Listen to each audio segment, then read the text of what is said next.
प्रधानमंत्री ने सीएम सैनी से की मुलाकात के बाद पीएम मोदी ने किया ट्वीट। सोशल मीडिया एक्स पर राहुल गांधी ने किया ट्वीट, लिखा जम्मू कश्मीर के लोगों का तहे दिल से शुक्रिया। आरबीआई ने रेपो रेट को लेकर किया बड़ा ऐलान, पॉलिसी रेट्स को 6.50% पर रखा बरकरार। जीत के बाद उमर अब्दुल्ला ने भाजपा पर कसा तंज, कहा जम्मू के लोगों का हक बनता है कि सरकार उनके लिए काम करे।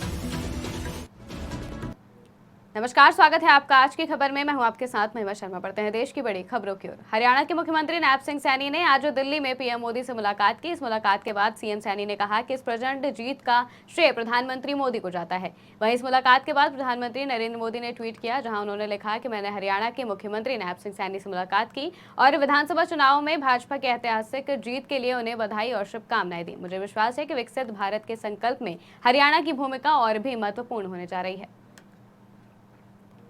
हरियाणा और जम्मू कश्मीर विधानसभा चुनाव के नतीजे मंगलवार को जारी किए गए। हरियाणा में बीजेपी ने कांग्रेस की उम्मीदों पर पानी फेरते हुए बहुमत हासिल किया, जबकि जम्मू कश्मीर में कांग्रेस और एनसी गठबंधन को जीत मिली। चुनाव नतीजों पर अब कांग्रेस सांसद और लोकसभा में नेता विपक्ष राहुल गांधी का रिएक्शन आया है। राहुल गांधी ने बुधवार को एक्स पर एक पोस्ट में लिखा कि जम्मू कश्मीर के लोगों का तहे दिल से शुक्रिया। प्रदेश में इंडिया की जीत संविधान की जीत है, लोकतांत्रिक स्वाभिमान की जीत है। भारतीय रिजर्व बैंक ने नीतिगत दरों में कोई बदलाव नहीं किया गया है। भारतीय रिजर्व बैंक ने अपने पॉलिसी रेट्स को 6.50% पर बरकरार रखा है। आरबीआई गवर्नर शक्तिकांत दास 2 दिवसीय मौद्रिक नीति समिति की बैठक के नतीजों का ऐलान करते हुए कहा कि इस बार भी नीतिगत दरों में कोई बदलाव नहीं किया गया है। जम्मू कश्मीर में बड़ी जीत के बाद उमर अब्दुल्ला ने बड़ा बयान दिया है। Jammu and Kashmir national conference के उपाध्यक्ष और नवनिर्वाचित विधायक उमर अब्दुल्ला ने कहा कि जम्मू के लोगों ने भले ही भाजपा को वोट दिया, लेकिन उनका हक बनता है कि सरकार उनके लिए काम करे और आने वाली सरकार उनके लिए काम करेगी। हम चाहते हैं कि हम अमन के माहौल में मिलकर लोगों की सेवा करें। मैंने उसका प्राइम मिनिस्टर साहब का शुक्रिया किया। उन्होंने मुबारकबादी का पैगाम नेशनल कॉन्फ्रेंस को दिया और नेशनल कॉन्फ्रेंस के नायब सदर के हैसियत से मैंने वज़ीर आज़म साहब का शुक्रिया किया और ये उम्मीद जताई कि मिल के एक कोऑपरेटिव और एक कंड्यूसिव एटमॉस्फेयर में हम जम्मू कश्मीर के लोगों की खिदमत करेंगे। अब हुकूमत बनने दीजिए ना, व्यवहार जम्मू के साथ बिल्कुल ठीक होगा। हम वो लोग नहीं हैं ना जो उन लोगों से बदला लेते हैं क्योंकि उन्होंने हमें वोट नहीं दिया। आने वाली हुकूमत इतनी ही नेशनल कॉन्फ्रेंस और कांग्रेस की होगी जितनी बीजेपी की, जितनी उन लोगों की जिन्होंने वोट नहीं डाले। अब आप क्या उम्मीद करें? श्रीनगर से 20% वोट पड़े, क्या हम 80% लोगों को जो है भूल जाएं? उन्होंने वोट में हिस्सा नहीं लिया, लेकिन उनका भी हक बनता है कि हुकूमत के फैसले जो हैं उनसे उनको फ़ायदा मिले। इसी तरह जम्मू के लोग, बेशक उन्होंने बीजेपी को वोट दिए, लेकिन उनका हक बनता है कि हुकूमत जो है उनके लिए। बसपा प्रमुख मायावती ने मंगलवार को हरियाणा विधानसभा चुनाव में प्रतिकूल नतीजों के लिए राज्य के जाट समुदाय की जातिवादी मानसिकता को जिम्मेदार ठहराया। मायावती ने कहा कि जाट समाज का वोट बीएसपी उम्मीदवारों को बिल्कुल नहीं मिला, जबकि बीएसपी का दलित वोट पूरा का पूरा आईएनएलडी को ट्रांसफर हुआ है। चौटाला परिवार से जुड़ा जाट समाज का वोट इनमें आपस में फूट होने के कारण इसका लाभ भाजपा को मिला है।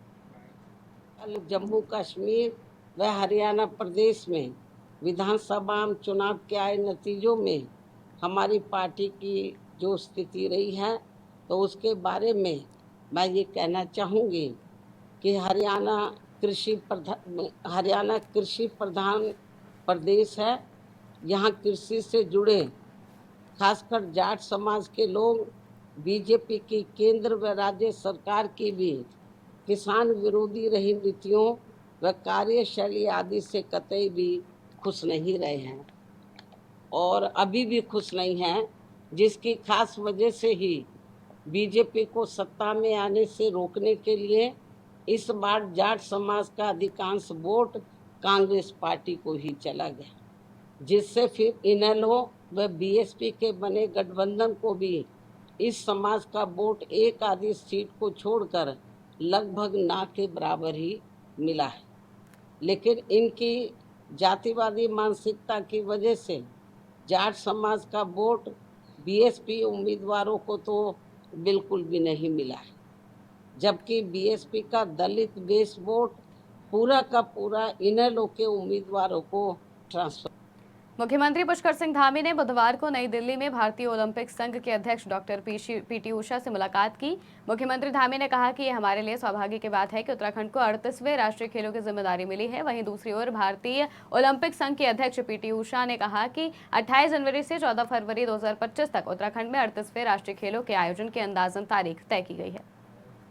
सौभाग्य की बात है कि उत्तराखंड को 38वें राष्ट्रीय खेलों के आयोजन की जिम्मेदारी मिली है और आज मैं ओलंपिक संघ की अध्यक्ष पीटी उषा जी से यहाँ मैंने भेंट करी है। मैं इनका भी बहुत धन्यवाद करता हूँ कि उन्होंने आज हमको पूरी तरह से आश्वस्त भी कर दिया कि 28 जनवरी से 14 फरवरी तक 2025 में इस खेलों के आयोजन की उन्होंने स्वीकृति प्रदान की है। बाकी विधिवत रूप से उनकी जो जनरल बॉडी की उनकी यहाँ मीटिंग होगी 25 अक्टूबर को, उसमें इसका शेड्यूल जारी कर दिया जाएगा। हम पूरी तरह से तैयार हैं और हमारा इंफ्रास्ट्रक्चर पहले से ही काफ़ी बन चुका है और सभी तैयारियां हम पहले से कर रहे थे, इसलिए ये खेल बड़े अच्छे होंगे, बहुत भव्य तरीके से होंगे और जो पहले के जो राष्ट्रीय खेल हुए हैं उन राष्ट्रीय खेलों से भी हम निश्चित रूप से वहाँ के खेलों के जो अनुभव हैं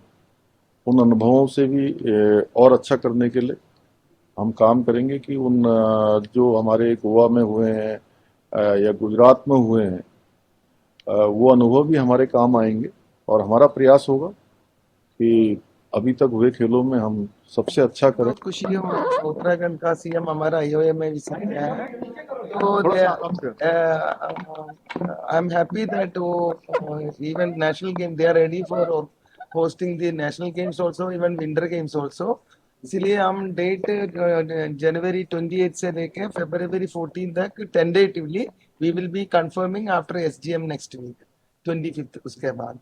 तो very happy that they are ready and they are confident of। तो मैं फिलहाल इतना ही। देश और दुनिया की तमाम खबरों के लिए देखते रहिए आज की खबर।